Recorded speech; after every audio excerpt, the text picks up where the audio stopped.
আপনি কি কখনো নিজেকে বলেছেন, আমি পারবো না, আমার দ্বারা কিছু হবে না, আমি অন্যদের মতো শক্তিশালী নই? আপনি কি কখনো ভয়ে পিছিয়ে এসেছেন শুধু এই ভেবে, লোকজন কি বলবে, ব্যর্থ হলে কি হবে? যদি হ্যাঁ বলেন, তাহলে আজকের এই ভিডিওটি আপনার জীবন বদলে দিতে পারে।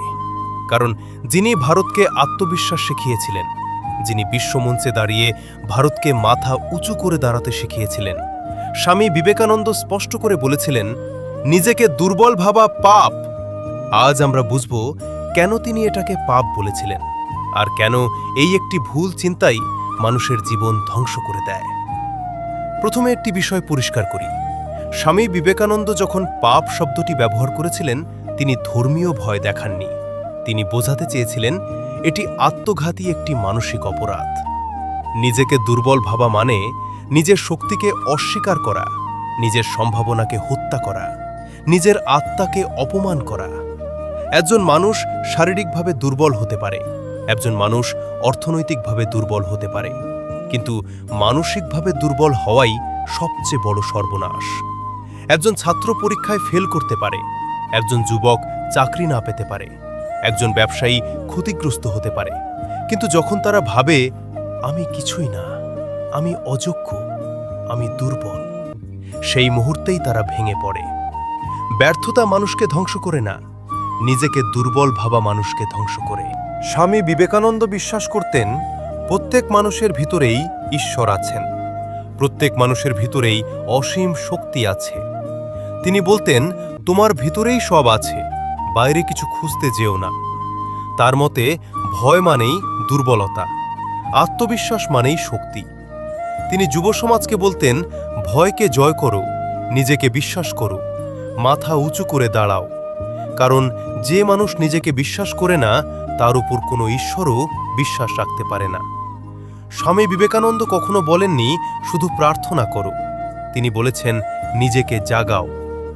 প্রশ্ন হল, মানুষ নিজেকে দুর্বল ভাবে কেন?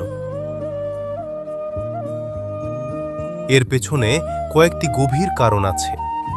ছোটবেলা থেকেই আমরা শুনি, ওর দ্বারা কিছু হবে না, তুই পারবি না, ও তো খুব সাধারণ। এই কথাগুলো ধীরে ধীরে আমাদের মনের ভেতর ঢুকে যায়। তুলনা করার অভ্যাস, আমরা নিজের জীবনকে অন্যের সঙ্গে তুলনা করি। কারো মার্ক বেশি, কারো চাকরি ভালো, কারো বাড়ি বড়, আর তখনই আমরা ভাবি আমি কম। একবার ব্যর্থ হলে আমরা সেটাকেই নিজের পরিচয় বানিয়ে ফেলি। আমরা বলি আমি ফেল করেছি, তাই আমি ব্যর্থ। কিন্তু ব্যর্থতা একটি ঘটনা, দুর্বলতা একটি সিদ্ধান্ত। একটি গ্রামের ছেলের গল্প বলি, নাম ধরি রাহুল। রাহুল খুব সাধারণ পরিবার থেকে এসেছে। স্কুলে সে খুব ভালো ছিল না, শিক্ষকরা বলতো ও খুব স্লো, বন্ধুরা হাসত। পরীক্ষায় সে বারবার ফেল করত। ধীরে ধীরে রাহুল বিশ্বাস করে ফেলল, আমি দুর্বল। একদিন সে লাইব্রেরিতে একটি বই পড়ে, স্বামী বিবেকানন্দের লেখা। সেখানে সে পড়ে, নিজেকে দুর্বল ভাবা পাপ। এই একটি লাইন তাকে নাড়িয়ে দেয়। সে নিজেকে প্রশ্ন করে, আমি কি সত্যিই দুর্বল, নাকি আমাকে দুর্বল বানানো হয়েছে? সেদিন থেকে সে বদলাতে শুরু করে। সে নিজেকে বলা শুরু করে, আমি পারব। আজ সেই রাহুল একজন আত্মসম্মানী মানুষ। সে সফল কিনা সেটা বড় কথা নয়, সে আর নিজেকে দুর্বল ভাবে না। দুর্বলতা দূর করার 7টি কার্যকর উপায়। 1.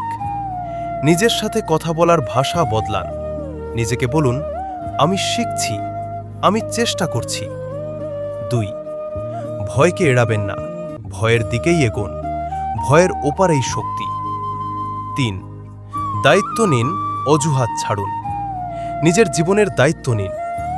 4. প্রতিদিন একটুখানি সাহসী কাজ করুন, ছোট হলেও সাহসী। 5. শরীর ও মনকে শক্ত করুন, ব্যায়াম, শৃঙ্খলা, নিয়ম। 6. সঙ্গ বদলান, নেগেটিভ মানুষ দুর্বল বানায়। 7. নিজের উপর বিশ্বাস রাখুন, এই বিশ্বাসই আসল শক্তি। যারা পড়াশোনায় পিছিয়ে, তাদের বলছি, আপনি পিছিয়ে নন, আপনি প্রস্তুত হচ্ছেন। যারা চাকরি পাচ্ছেন না, আপনি অযোগ্য নন, আপনি প্রক্রিয়ার মধ্যে আছেন। যারা জীবনে বারবার হারছেন, আপনি হেরে যাননি, আপনি শিখছেন। নিজেকে দুর্বল ভাববেন না, এটাই সবচেয়ে বড় পাপ। আজ যদি আপনি নিজেকে দুর্বল ভাবেন, তাহলে আজই সেই চিন্তাকে ছুঁড়ে ফেলুন। আপনার ভিতরে আগুন আছে, আপনার ভিতরে শক্তি আছে, আপনার ভিতরে সম্ভাবনা আছে। দাঁড়ান, মাথা উঁচু করুন, নিজেকে বলুন, আমি দুর্বল নই। কারণ যে মানুষ নিজেকে বিশ্বাস করে, তাকে থামানোর ক্ষমতা পৃথিবীর কারণ নেই। এই ভিডিওটি যদি আপনার হৃদয়ে লাগে, তাহলে এখনই লাইক করুন, কমেন্টে লিখুন, আমি দুর্বল নই। এই ভিডিওটি শেয়ার করুন সেই মানুষটির সাথে যে নিজেকে ভেঙে পড়া মনে করে। আর যদি আপনি চান স্বামী বিবেকানন্দের এমন আরও জীবন বদলে দেওয়া বার্তা, তাহলে এখনই সাবস্ক্রাইব করুন। কারণ আপনি দুর্বল নন, আপনি শক্তির আধার।